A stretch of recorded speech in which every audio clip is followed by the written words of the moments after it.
You don't really train power production.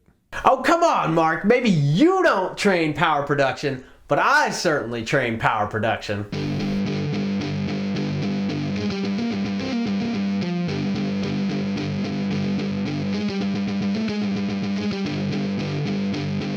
What's up, guys? Enkiri here. And I had several people link this video to me recently of good old Marky Mark Rippetoe discussing power, how to train for power production and optimize that particular physical capacity. And Rip's stance here is ultimately, basically, that you can't really do anything about it. It pretty much comes down to genetics, according to Mark. And I'm going to run through Rip's video bit by bit and give my thoughts in response to some of his assertions on this topic. A lot of people were interested in my thoughts here because, well, power is basically what I do. You guys have seen the sprints and the jumps and all the other training. It's something that I've been experimenting with for a long time. I've tried lots of different exercises over the years, lots of different training methods over the years, and I've made substantial improvements to my power and my ability to produce power and my raw athletic capacity as well, which is actually a topic that I recently defined and covered in depth in this video from a few weeks ago, which I'll link below in the description for those who are interested. And there are certain pieces of Rip's analysis that I do actually agree with here, and then there are pieces that I disagree with as well,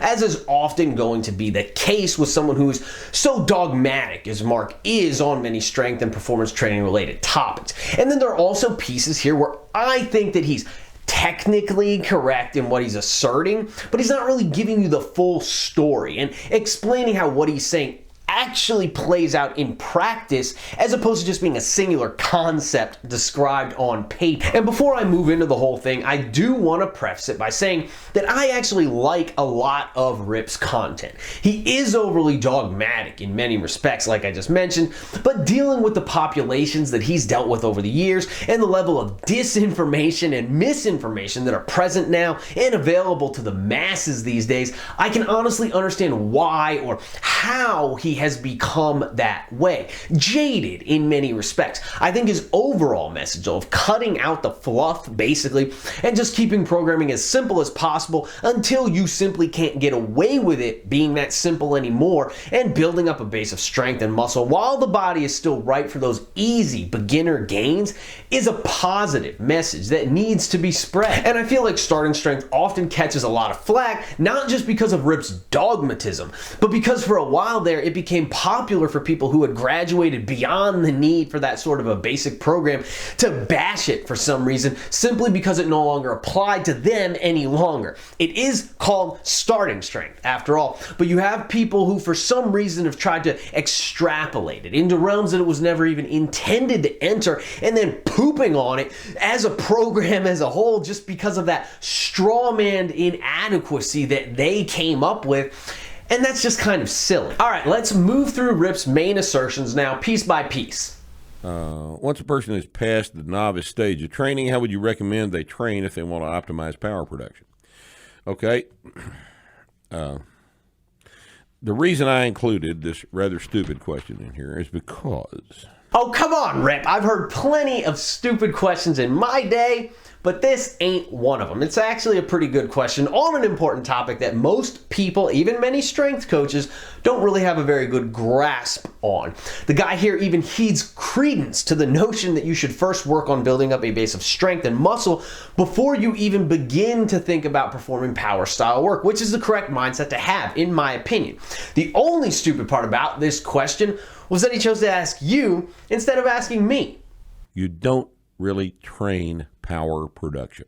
But you can, you just have to account for a few variables beyond simply limit strength.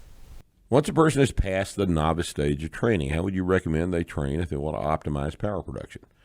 Well, if you want to optimize power production, you're going to have to do some cleans and some explosive activities, right? And here we agree, moving explosively, teaching the nervous system how to react explosively, and improving one's ability to produce force quickly. That is the purpose that these exercises serve, and that is how power production is optimized to the individual.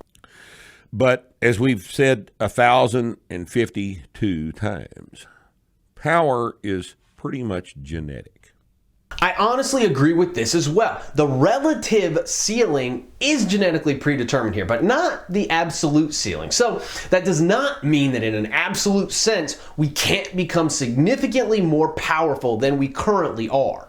There is a test called the standing vertical jump. Standing vertical jump is very good at measuring your ability to rapidly recruit large numbers of motor units into contraction. And this kind of thing is the direct window into your ability to display power, which is strength displayed quickly. The more motor units you can get into contraction at one time, the better power production you're going to have. People with big, tall, vertical jumps. Now, as Rippetoe notes, the ability to instantaneously fire a large number of motor units is largely determined by genetics. I agree. You can instantaneously fire however many motor units you were born to be able to instantaneously fire. And if you happen to be blessed to be able to fire a shitload of motor units like fucking that, then you can probably jump pretty high even without training for it. However, just because the number of motor units that you can instantaneously fire has a genetically predetermined cap does not mean that we can't positively influence the rate of force development to a significant degree with the right kind of training. Because even though you may be genetically limited in the number of motor units that you can fire within a specific and very short time frame, that does not mean that you can't train that prefixed number of motor units to be capable of producing more force than they could before during that locked time frame. You can't take a man with an 18-inch vertical jump and turn him into even a 24-inch vertical jump. It doesn't occur. Because the ability to recruit large numbers of motor units into contraction at one time is genetics. I think with the right training, pretty much anyone can improve their standing vertical jump by a measly 6 inches, and probably more than that, to be honest. But regardless, the amount of improvement there is always going to be lesser in an absolute sense, because standing vertical jump performance is always going to be a lesser means of jumping. You're just working with a smaller ratio here. You simply can't jump as high from a static position as you can with a run-up, especially if you're trained in practice at making the most of the elastic energy that can be harnessed during a run-up. And that's the thing. There's more to producing overall power in organic movement than just how many motor units that you can rapidly fire voluntarily. The stretch shortening cycle also plays a huge role in running and jumping, and this reactive strength is a largely involuntary but also highly trainable attribute. That is why plyometrics exist in the first place. And the genetics part of this is the part that controls the standing vertical jump. 36-inch standing vertical jumps are born, they're not made. But the point I just made still stands. The original question here was about improving overall power production, not just improving the standing vertical jump. Once a person has passed the novice stage of training, how would you recommend they train if they want to optimize power production? The standing vertical jump is just one proxy for one piece of the whole puzzle here when it comes to power production. If you can learn how to produce more force preceded by a run-up, for example, as you would during a maximal vertical jump, you're still producing more force during that same motor pattern. You're still becoming more explosive, and therefore you are still producing more power. You're just utilizing all of the means at your disposal instead of merely a small portion of them. I don't know why the fixation would be on the standing vertical jump anyway, to be honest, other than the fact that it simply has the lowest overall capacity for improvement. But unless you're deliberately and specifically weeding people out for a future in professional sport, then I personally don't think you really need to dwell too much on that idea. The beauty of improving overall power production is that there are multiple attributes that ultimately dictate it. And so there are multiple attributes that can be focused on for improvement, global and total improvement over time. And that's really what this guy was getting at by asking about power production in the first place, in my opinion. Can we substantially improve overall power capacity through training? Not just the standing vertical jump. And to the former, the answer is a resounding yes. All right, so the improvement of power production is limited to maybe 15-20%. I simply disagree here. If we look purely at maximal vertical jumping numbers as the basis for our percentage improvement, I mean, my max vert before I started weight training was sub 30 inches, something like that, high 20s. I don't quite remember, but it wasn't 30. After years and years of training, I've done something like 42 inches now on a max vert, something in that neighborhood. So even that right there is conservatively a 30% improvement. But in reality, all told, it's probably more than that, to be honest. To the extent that power improves, it's a direct function of strength.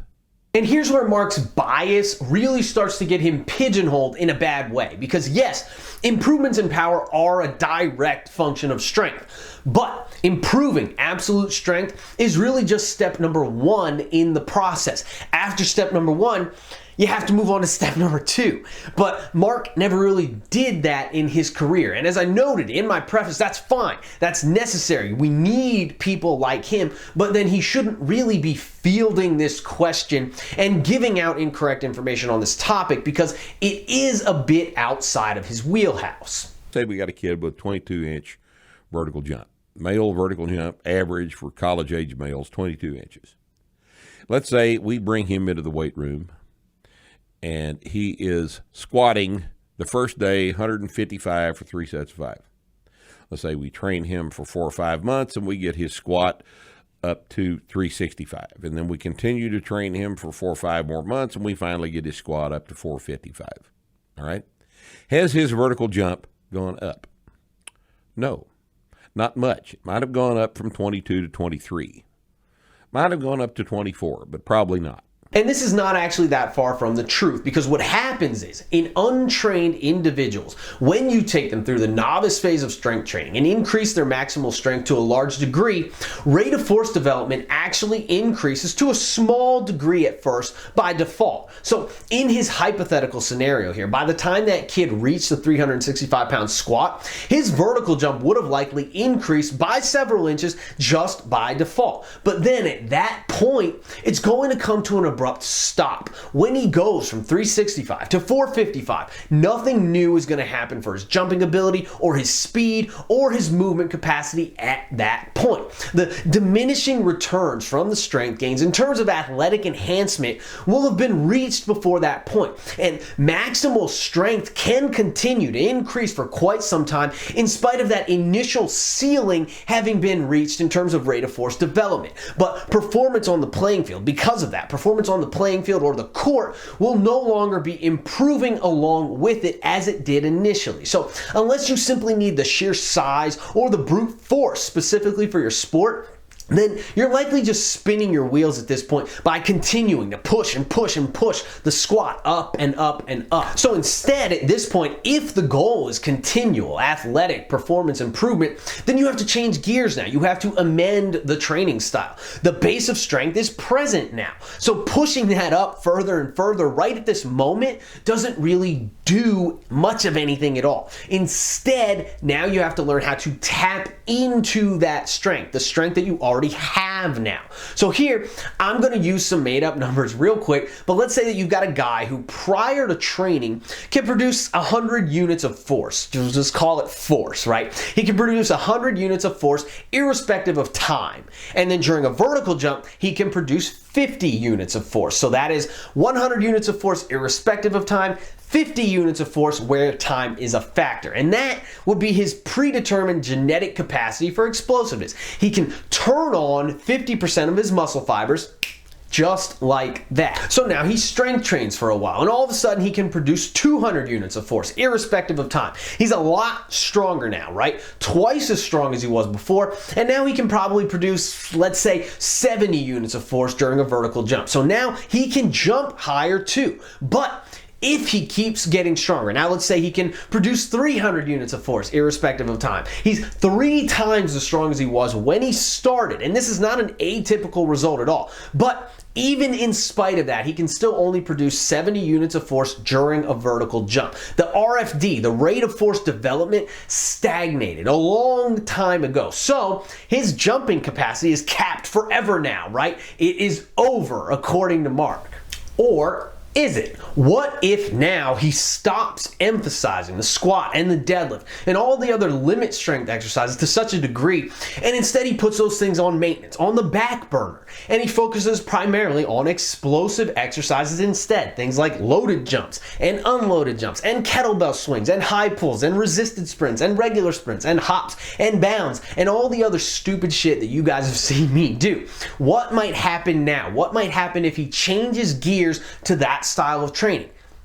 If he does it right, eventually he'll be able to produce 150 units of force during a vertical jump because his genetic ceiling in that regard is 50%. Remember, the ceiling is always going to be 50%, but that is a relative ceiling. And the gains in explosive strength don't automatically keep pace with the gains in limit strength. They're their own thing, and they need to be trained and cultivated as such. You have to be strong first, so he's right in that regard. But if all you are is strong and you never switch the focus back onto speed, then why would your ability to produce force quickly ever improve? This is why Mark is right by technicality only here. He's not wrong per se when he says that the ability to produce force quickly is determined by genetics, because it is, but that's only half the story. In a relative sense, yes, you will not become more explosive than what your genetic ceiling dictates, and someone who is genetically gifted for power will naturally have a higher ceiling than someone who isn't. They'll naturally be able to use more of the strength that they already possess during explosive movements than someone who is not genetically gifted for power. But in an absolute sense, you can absolutely become more powerful and more explosive and drastically increase the amount of force that you're able to produce during time-restricted movements, and therefore improve performance in metrics that are dictated by those attributes. You're still turning on the same number of motor units. That doesn't change. Your genetics are what they are, but those same motor units are simply producing dramatically more force when they do turn on, thereby dramatically improving the RFD, the rate of force development, along with it. But what has happened to his power? His power has gone up quite significantly. Even though he can't hit you faster, he can hit you harder. He can hit you 3 times harder with 3 times more force, because his force production capacity has gone up. But his explosive capacity is limited by his genetics. And here's where Mark contradicts his whole argument and agrees with me in the end. If power is enhanced, then power is enhanced. And I kind of feel like we'd be getting into semantics at this point if I kept arguing it, because it honestly sounds like he agrees that power production can be enhanced. He just doesn't really know how to go about doing so other than by performing power cleans, and he's never really altered his training methodologies to enough of a degree to see substantial improvements in running or jumping ability. But rest assured, there are plenty of other means at your disposal besides just power cleans if you want to become more explosive. And don't let Mark dissuade you here. You just have to go through the process properly, and that starts with traditional strength training, like he said, but eventually that has to segue into other types of training where explosive exercises take precedence and the squat and the deadlift and everything of that ilk take a bit of a back seat. And it comes down to goals, really. If your goal is to become as strong as possible, then by all means, have at it. Squat until the goddamn cows come home. But if your goals involve enhancing movement capacity to the fullest degree, improving speed and improving jumping ability to the fullest degree, then eventually you will need to take a different approach. And that approach is not necessarily Mark's forte, but that does not mean that it's an impossible task. Becoming as powerful as possible is a worthy endeavor, so don't give up on your goals, guys. Anyway, that's all I got for today, guys. Please be sure to like the video. Don't forget to subscribe to my channel. And definitely leave me some love in the comments down below. And if you're interested in online coaching, be sure to shoot me an email at enkiri.elite@gmail.com, and I'd be happy to pass some more information your way. Or simply visit my website, www.enkirielitefitness.com, for more details. Keep training hard, and I'll catch you guys next time.